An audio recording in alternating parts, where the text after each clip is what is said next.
الحمد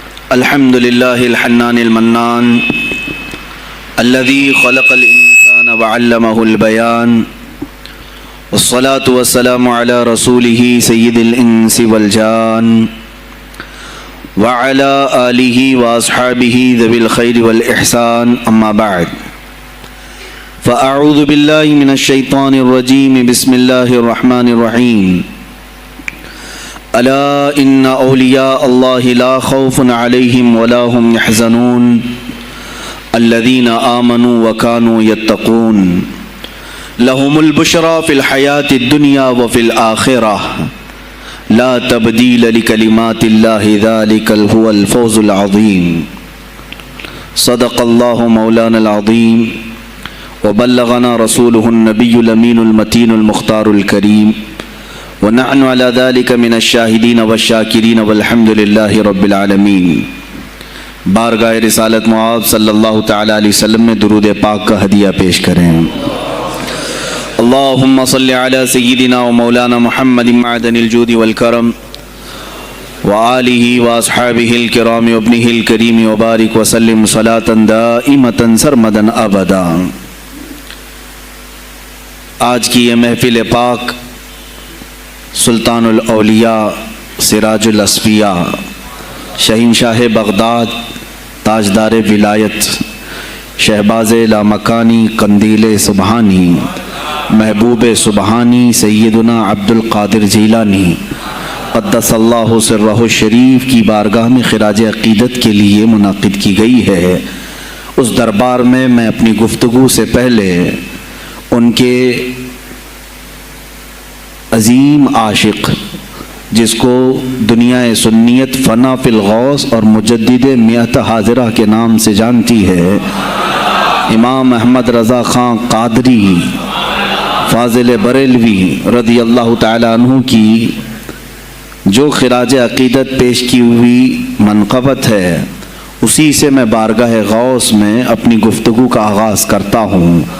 اے سلطان الاولیاء، اے شہنشاہ بغداد، واہ کیا مرتبہ اے غوث ہے بالا تیرا، اونچے اونچوں کے سروں سے ہے قدم اعلیٰ تیرا۔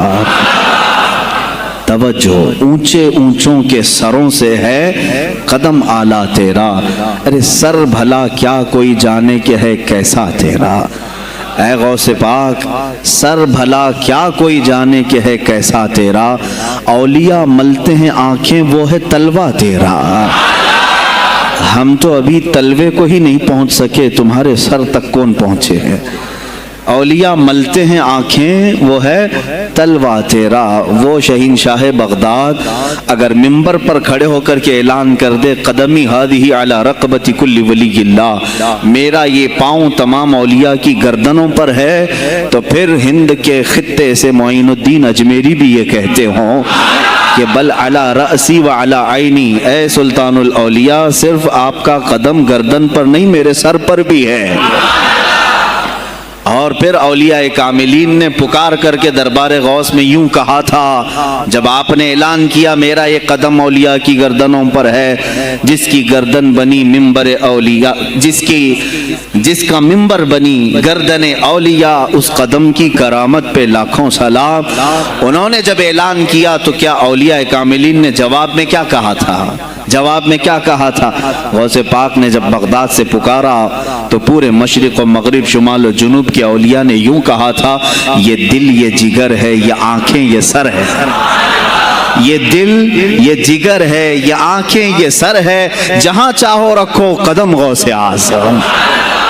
گردن ہی کیا ہے، یہ دل ہے، یہ جگر ہے، یہ آنکھیں ہیں، یہ سر ہے، آپ کی مرضی جہاں ہو میرے آقا آپ قدم رکھتے ہیں، جہاں چاہو رکھو قدم غوث اعظم۔ عزیزان گرامی وقار، تاجدار بریلی نے شہنشاہ بغداد کی بارگاہ میں پیش اس طرح سے کیا کہ جو ولی قبل ہوئے یا بعد ہوئے سب ادب رکھتے ہیں دل میں میرے آقا تیرا، سارے اقطاب جہاں کرتے ہیں کعبے کا طواف، کعبہ کرتا ہے طواف در والا تیرا۔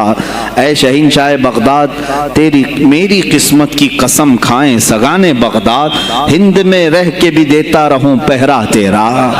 ہند میں رہ کے بھی دیتا رہوں پہرا تیرا۔ سرکار بغداد کی بارگاہ میں پھر استغاثہ کرتے ہوئے اعلیٰ حضرت بریلوی رحمۃ اللہ تعالی علیہ یوں عرض کرتے ہیں، اے شہین شاہ بغداد، تجھ سے در، در سے سگ، اور سگ سے ہے مجھ کو نسبت، میری گردن میں بھی ہے دور کا ڈورا تیرا۔ اس نشانی کے جو سگ ہیں نہیں مارے جاتے، جس کی گردن میں قادری پٹا ہو، جس کی نسبت سلسلہ قادریہ سے ہو گئی ہو، اس کے لیے اعلیٰ حضرت بریلوی فرماتے ہیں اس نشانی کے جو سگ ہیں، ہم کتا پاک ہیں شہنشاہ بغداد کے، اس نشانی کے جو سگ ہیں نہیں مارے جاتے، حشر تک میرے گلے میں رہے پٹا تیرا۔ اور اے سننے والو، میں نے اپنے آپ کو سگ کہا، کتا کہا، تو کہیں تم اس خیال میں نہ آ جانا کہ کتا معمولی ہوتا ہے۔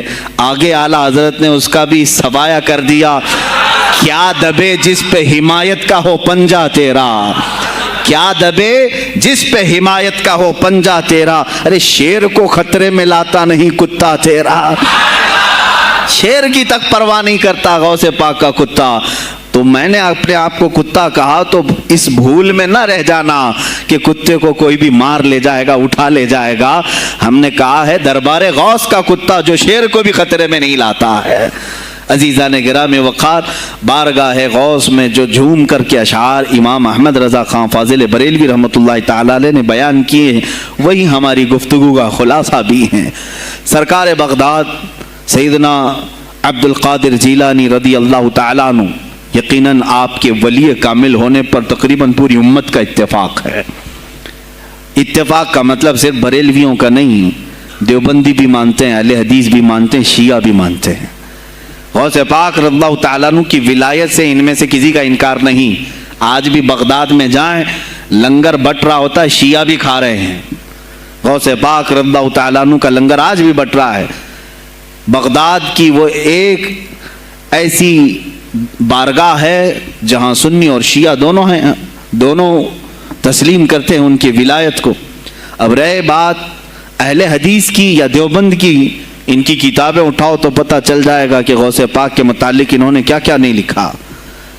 پیر پیراں، میر میراں، شہین شاہ بغداد، بلکہ شیخ ابن تیمیہ جو ہر ولی کی تنقید کرتا تھا، ہر صوفی پر تان و تشنیع کرتا رہا، اس نے اپنی کتاب میں لکھ دیا کہ میرے پاس اتنی تواتر تک، تواتر کہتے ہیں اتنے لوگوں کا بیان کرنا کہ جن کا جھوٹ پر جمع ہونا محال ہو۔ شیخ ابن تیمیہ کہتا ہے میرے پاس اتنی تواتر سے کسی اور کی کرامتوں کا ذکر نہیں پہنچا جتنا شیخ عبد القادر جیلانی کا پہنچا ہے۔ الفضل لما شہید بہ الاعداء، فضیلت تو اس کی ہے جس کی دشمن بھی گواہی دے رہے ہوں۔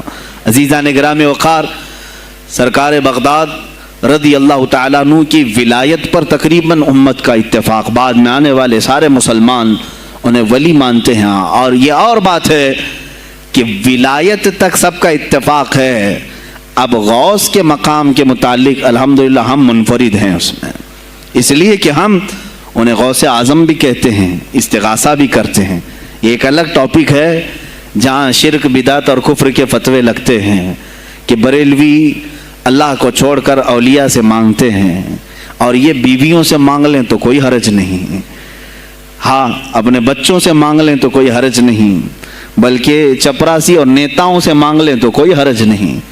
کسی صاحب نے آ کر کے مجھ سے کہا تھا آپ غوث اعظم کیوں کہتے ہیں؟ اعظم اللہ ہوتا ہے سب سے اعظم، غوث کہیں ٹھیک ہے۔ سلفی صاحب سے ہم نے کہا کہ آپ کو سرکار عبد القادر جیلانی کو غوث اعظم کہنے پر اعتراض ہے، لیکن ایک چوڑا چمار ملک کا پرائم منسٹر بن جائے تو اسے وزیر اعظم کہہ دیتے ہیں، کوئی دقت نہیں آپ کو، وہاں اعظم کہتے ہیں آپ، اعظم کہنے میں آپ کو وہاں جھجک بھی نہیں آتی، اور غوث پاک کو اعظم کہنے میں آپ کو شرم آنے لگتی ہے۔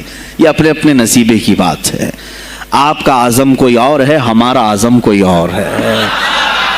عزیزان گرامی، سرکار بغداد شہین شاہ ولایت سلطان الاولیاء سیدنا عبد القادر جیلانی رضی اللہ تعالیٰ عنہ، ماں کے پیٹ سے ہی ان کو ولایت عطا کی گئی۔ یہ وہ اولیاء میں سے ہیں جن کا پیدائشی اللہ تعالیٰ نے منتخب فرمایا ہے۔ بلکہ جس وقت آپ کی ولادت ہوئی یہ شعبان کا آخری دن، اور آپ کی والدہ ماجدہ کے بطن سے آپ اس عمر میں پیدا ہوئے جب عورتوں میں اولاد کی امید ختم ہو چکی ہوتی. آپ کی ماں کی عمر 60 سال کی تھی جب آپ پیدا ہوئے. یہ خود اپنے آپ میں ایک کرامت ہے. اور سرکار بغداد رضی اللہ تعالیٰ عنہ جب جیلان میں پیدا ہوئے تو آپ کا معمول تو دیکھیں، آپ کی ماں خود بتاتی ہیں دوسرے سال غالباً لوگوں کو چاند میں شک ہو گیا، 29 کا چاند نظر آیا کہ نہیں آیا. بعض کہنے لگے ہو گیا ہوگا، بعض کہنے لگے نہیں ہوا ہوگا. تو یوم الشک کہتے ہیں، یعنی 30واں جو شعبان کا ہوتا ہے وہ ایک رمضان بھی ہو سکتا ہے، 30 شعبان بھی. تو لوگ آئے حضرت فاطمہ ام الخیر کے پاس جو غوث پاک کی ماں ہے، پوچھا کہ کل کا چاند ہوا کہ نہیں ہوا، ہمیں شک ہو گیا ہے. آپ نے کہا چاند ہو گیا ہے اور رمضان شروع ہو چکا ہے. کہا کیسے؟ کہا صبح سے میرا بیٹا عبد القادر دودھ کو منہ نہیں لگایا ہے، اور میرے بیٹے کا یہ معمول ہے پچھلے رمضان سے ہی. جس وقت غوث پاک پیدا ہوئے رمضان شروع تھا. ان کی ماں کہتی ہیں سحری سے لے کر افطار تک غوث پاک اپنی ماں کا دودھ نہیں پیتے تھے. یہ بچپنے میں ماں کی گود میں روزے کا آپ کے اوپر کوئی مکلف نہیں تھے، آپ احکام شریعت ابھی آپ کے اوپر لاگو نہیں تھے، لیکن اللہ کا ایک ولی آتا ہے تو وہ نظام خدا قائم کرنے کے لیے آتا ہے. آج میں اسی پر گفتگو کرنا چاہوں گا. اللہ کے اولیاء ظاہر کیوں ہوئے دنیا میں اور کیوں آتے ہیں؟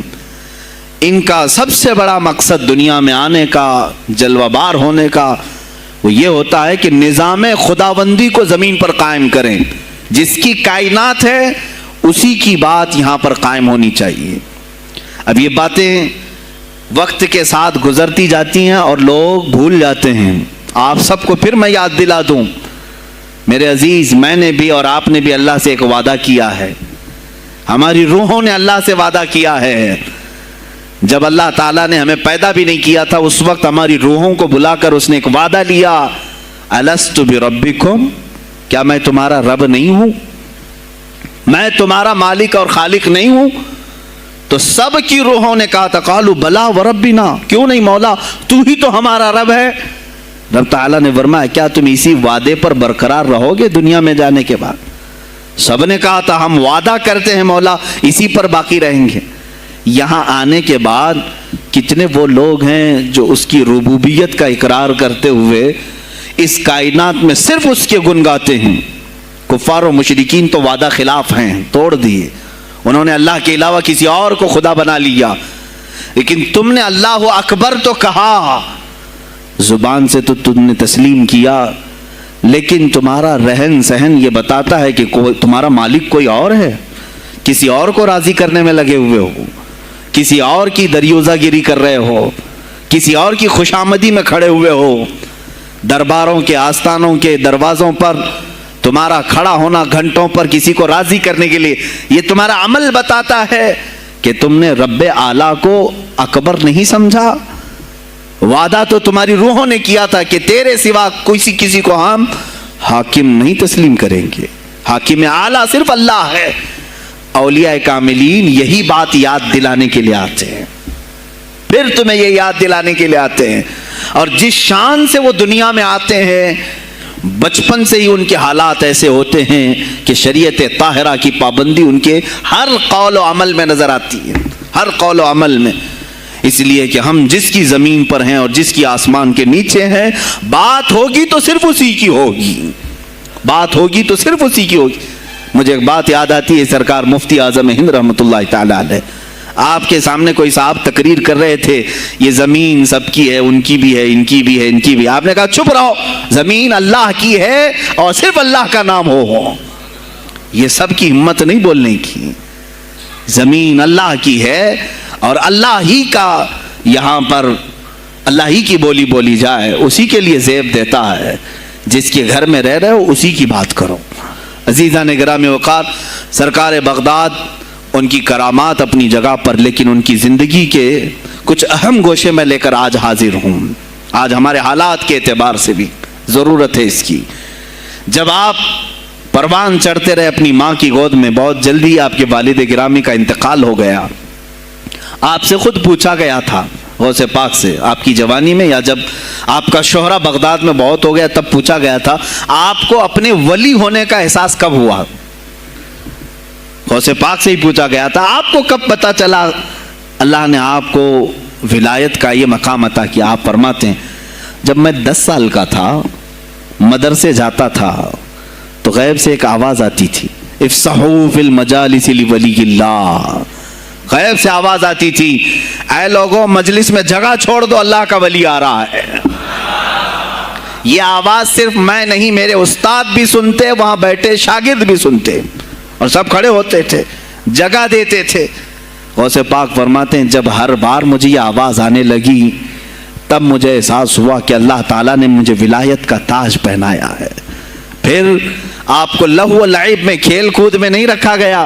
فرماتے ہیں ایک بار میں صرف ایک گائے کی پونچھ پکڑنے کی کوشش کر رہا تھا، گائے پلٹ گئی، فصیح عربی میں کہنے لگی الہذا خلقت ام بہذا امرت یا عبد القادر، اے عبد القادر کیا تجھے اسی کام کے لیے پیدا کیا گیا، یا تجھے اللہ نے اس کام کا حکم دیا کہ میری پونچھ پکڑے؟ غوث پاک فرماتے ہیں میں چونک گیا کہ ایک جانور مجھ سے عربی میں بات کر رہا ہے۔ اور اس کے بعد وہ گائے خود کہنے لگی اے عبد القادر تجھے اللہ نے اپنی مخلوق کے لیے بنایا ہے، اپنے بندوں کو راہ راست پر لانے کے لیے۔ غوث پاک فرماتے ہیں اس کے بعد زندگی میں کبھی کھیل کود کی خواہش بھی نہیں آئی، کھیل کود کی خواہش بھی نہیں آئی، کبھی تصور بھی نہیں کیا۔ اور جب آپ جیلان سے نکل کر بغداد آئے، بغداد کے جو حالات تھے وہ آپ نے بہت قریب سے مشاہدہ کیا۔ میرے عزیزو آج کے جو حالات ہیں نا، آج کے جو حالات میں نے پڑھا اس سے بھی زیادہ ڈینجر حالات اس زمانے کے تھے۔ آج لوگ حالات کی شکایت کرتے ہیں، بہت سارے علماء مولانا ہم سے کہتے ہیں حالات اب صحیح نہیں ہیں، ویسے نہیں ہے پہلے۔ میں تمہیں غوث پاک کے حالات بتاتا ہوں، اس وقت سیاسی حالات کیا تھے۔ اس وقت سیاسی حالات اتنے خطرناک ہو چکے تھے، بغداد میں شیعوں نے اپنا گڑھ جمایا تھا، یہاں تک کہ ہر عالم پر، ہر واعظ پر، ہر امام مسجد پر پابندی تھی۔ سیدنا ابو بکر صدیق اور حضرت عمر کا کوئی نام نہیں لے سکتا تھا، کوڑے مارے جاتے تھے۔ شیخین کا اگر کسی نے نام لے لیا کسی عالم نے، کوڑے مارے جاتے تھے۔ خلیفہ واثق باللہ تک یہ تاریخ چلی بغداد میں، اور سلطنتیں ٹوٹ چکی تھیں۔ سیاسی حالات اس قدر خراب ہو چکے تھے، چھوٹی چھوٹی ٹکڑیوں میں بٹ چکے تھے مسلمان۔ مصر کی طرف دیکھیں تو فاطمی حکومت قائم ہو گئی تھی، وہ اپنے آپ کو فاطمی کہہ رہے تھے۔ بغداد میں عباسی خاندان حکومت کر رہا تھا، اور وہ بھی سمٹ کر کے صرف بغداد کے اطراف رہ گئی بس۔ پھر ترکی کی طرف دیکھیں تو سلجوکی خاندان تھا، ایک ایک ٹکڑا حکومت کر رہا تھا، اور یہی آپس میں دست بگریباں تھے، ایک دوسرے سے لڑ رہے تھے۔ اور پھر پلس اس پر ایسا کہ بازنطینی جو عیسائی تھے، صلیبی تھے، ان سلطنتوں کو آپس میں لڑا کر کے اس قدر شدت پیدا کر چکے تھے کہ بغداد والا مصر نہیں جا سکے، مصر والا ترکی نہ آ سکے۔ پھر ادھر بخارا، سمرقند، نیشاپور، یہ جو رشیا میں ہیں آج، ازبکستان وغیرہ میں، یہاں الگ ایک سلطنت قائم تھی، اور ہند میں الگ کفرستان تھا۔ سب جگہ الگ الگ حالات تھے، اور مسلمانوں کے لیے اس زمانے میں ایسے حالات ہو گئے جیسے لاک ڈاؤن ابھی کا سیم۔ میں آپ کو بتا دوں سچویشن، لاک ڈاؤن میں کیا ہوا تھا معلوم ہے؟ یہ ہمارے طلبہ دیکھیں 8 مہینے سے بیٹھے ہوئے ہیں، مدارس میں نہیں گئے، حفظ قرآن کر رہے تھے، عالم دین بن رہے تھے، مدرسے بند ہیں نا، گھروں میں بیٹھے کچھ تو آوارہ گردی کر رہے ہیں۔ اسی طرح کالج کے بچے بھی، اسکول کے بچے بھی، سب چھوٹے ہوئے ہیں لاک ڈاؤن کی وجہ سے۔ سیم یہی سچویشن اس زمانے میں ہوئی۔ بغداد علمی مرکز تھا، کوفہ اور بصرہ علم کے مرکز تھے۔ آپسی رنجشوں کی وجہ سے بادشاہوں کی طلبہ ایک جگہ سے دوسری جگہ کا سفر نہیں کر سکتے تھے، بغداد کے سارے مدرسے بند پڑے ہوئے تھے، کیونکہ طلبہ آ نہیں سکتے۔ کہاں سے آئے تم؟ مصر سے آئے، واپس جاؤ، اس سلطنت میں کیا کر رہے ہو؟ اس طرح کی سختیاں، یہاں تک کہ یہی زمانہ ہے جب حسن بن صباح نام کا ایک ایسا منافق جس نے اس زمانے کے بادشاہوں کو خرید لیا اور کچھ لوگوں کو نشے کا خوگر بنایا. حشیشین وغیرہ آپ نے سنا ہو, صلاح الدین ایوبی کا زمانہ ہے یہ. غوث پاک سے صرف 4 سال بعد صلاح الدین ایوبی آئے, صرف 4 سال بعد. اس زمانے میں حسن بن صباح نے ہزاروں نوجوانوں کو نشے کا عادی بنا دیا تھا, ہزاروں نوجوان.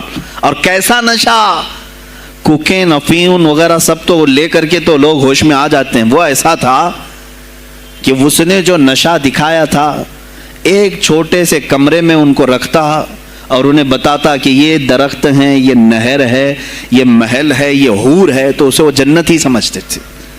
اور پھر اس کمرے سے باہر نکالتا اس کو, تڑپ تڑپ کے آدمی مر جاتا کہ مجھے میری جنت میں واپس کرو. وہ جنت نہیں کمرہ ہوتا تھا, لیکن نشہ اسے ایسا کرایا جاتا تھا کہ اس کمرے کو وہ جنت سمجھنے لگتا تھا. اور ان نوجوانوں سے کیا کرایا جاتا تھا, ان کو نشے کا عادی بنا کر کے باہر نکالا جاتا, انہیں ٹارگٹ دیا جاتا, فلاں مجلس میں جاؤ, فلاں خلیفہ کو قتل کرو, فلاں وزیر کو مارو, فلاں سپاہیوں کو مارو, فلاں عالم دین کا قتل کرو. اور وہ اپنا ٹارگٹ پورا کر کے آتے, اس لیے کہ انہیں نشہ چاہیے تھا. وہ 1 دن 2 دن سے زیادہ اس نشے کے بغیر رہ نہیں پاتے ہیں. وہ اپنا ٹارگٹ کرنے کے لیے اپنی جان بھی جوخم میں ڈالتے ہیں. اس طرح کے کئی حملے خلفاء پر کرائے حسن بن صباح نے. اور جانتے ہیں, میں نے آج تاریخ دیکھی, حسن بن صباح نے علماء اہل سنت کو اس زمانے کے 40,000 علماء کو قتل کرایا. یہ وہ زمانہ تھا جب بغداد کا حال یہ تھا کہ نشہ زیادہ ہو چکا تھا, علم دین کے مراکز بند ہو رہے تھے, اور علماء بولنے میں ہچکچا رہے تھے, ڈر رہے تھے, اور سلطنتیں آپس میں ایک دوسرے سے ٹکرا رہی تھیں. جو خلیفہ بیٹھتا وہ نہایت عیاش قسم کا خلیفہ آتا تھا. اکثر خلیفہ عیاش آئے, ان کے حریم میں, ان کے حرم خانے میں, یعنی ان کے محل میں 40 عورتیں ہوا کرتی تھیں جن کے ساتھ وہ وطی کرتے, جمع کرتے. جبکہ وہ مسلمان خلیفہ ایک بادشاہ کے لیے, چاہے کوئی بھی ہو, 4 سے زیادہ کی اجازت ہے, 40 کنیزاؤں کے ساتھ وہ زندگی گزار رہے ہوتے. اس میں عیسائی بھی ہوتی, یہودی بھی ہوتی, سب قسم کی ہوتی. یہ خلفاء کا حال تھا. تم کیا کہہ رہے ہو ہمارے زمانے کو؟ ارے حالات برے ہیں, حالات برے ہیں. ابھی اور میں بتاؤں کتنے برے حالات اس زمانے میں تھے. علماء کو کوڑے مارے جاتے تھے اگر بولے. ارے شیخین کا نام لینے پر پابندی بغداد میں لگ گئی ہو, اس سے بڑا اور ظلم کیا ہو سکتا ہے؟ سیدنا ابو بکر صدیق, حضرت عمر کا نام لینے پر کوڑے مارنے لگائے جاتے. ایسے حالات میں شہنشاہ بغداد سیدنا عبد القادر جیلانی بغداد آئے ہیں جب آپ کی عمر صرف 18 سال کی تھی. 18 سال کی جوانی میں آپ نے ملاحظہ کیا, حالات کو دیکھا, تعلیم حاصل کی بڑے بڑے اساتذہ سے. آپ کے اساتذہ فقہ میں الگ ہیں, حدیث میں الگ ہیں, تفسیر میں الگ ہیں, علم کلام میں, کئی علوم و فنون پہ آپ نے مہارت حاصل کی. اس کے بعد حالات دیکھ کر کے آپ نے کیا کہا, یہ اب یہاں سے میں ہر ایک عالم دین کے لیے بشمول من میرے لیے نصیحت سمجھتا ہوں. غور سے سن لیں. غوث پاک رضی اللہ تعالیٰ عنہ کی زندگی میں ایک موڑ ایسا آیا, اور شاید میں نے بھی کبھی کئی مرتبہ اس طرح سوچا ہے, میں کمپیئر نہیں کر رہا ہوں, لیکن سنیں, حالات کو دیکھ کر کے غوث پاک نے جنگل کا رخ اختیار کر لیا. کیا لینا دینا ہے اس دنیا سے؟ اور آپ خود فرماتے ہیں کہ میرے دل میں یہ ارادہ تھا, نہ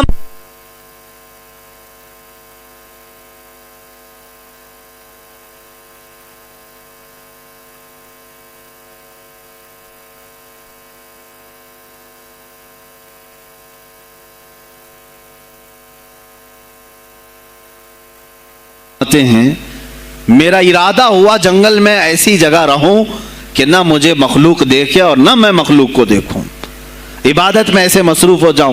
جنگلوں میں آپ عبادت کرتے رہے, لیکن فرماتے ہیں مجھے غیب سے آواز آئی اللہ رب العزت کی طرف سے, کہا اے بندے قادر، آپ کا نام ہی عبد القادر ہے، اے قادر کے بندے، تجھے اللہ نے جنگلوں کے لیے نہیں بنایا، امت مصطفیٰ کی رہنمائی کر، خلق خدا تجھ سے نفع حاصل کرے، واپس آ جا۔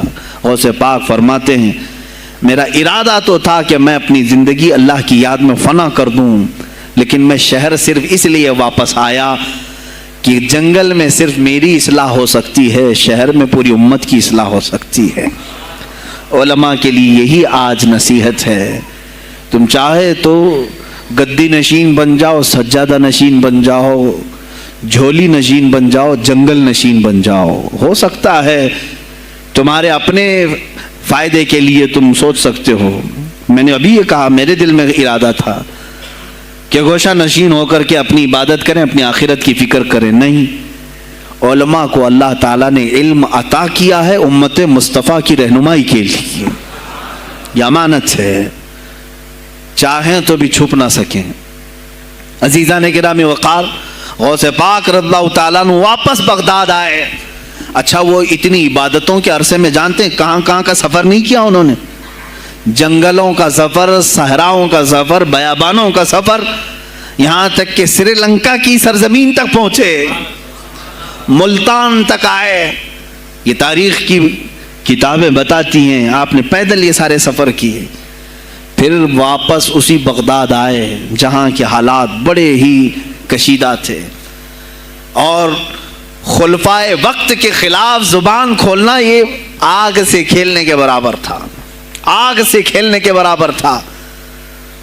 اور سب سے بڑا مسئلہ تو غوث پاک کے لیے یہ تھا کہ آپ بغداد کے نہیں تھے، عراق کے نہیں تھے، آپ جیلان سے آئے تھے۔ جیلان ایران میں ہے، اس زمانے میں طبرستان ایک صوبہ تھا، طبرستان کا ایک شہر جیلان تھا، جیلان سے آئے ہوئے تھے بغداد میں۔ آپ کی زبان فارسی تھی، فارسی زبان کا ایک طالب علم بغداد میں آیا ہے، اور بغداد پورا عربیوں کا ہے، فصیح عربی بولنے والے لوگ، اور نہایت ہی عیاشی میں پڑے ان کی اصلاح کیسے کریں۔ دل میں بار بار یہ احساس ہوتا، غوث پاک فرماتے میری زبان فارسی تھی اور ان کی زبان عربی ہے، میں ان سے خطاب کیسے کروں، ان کو اصلاح کے راستے پر کیسے لاؤں۔ بار بار سوچتے تھے، لیکن دل میں ایک درد ہوتا تھا کہ امت مصطفیٰ کو اس حال میں نہیں چھوڑنا چاہتا۔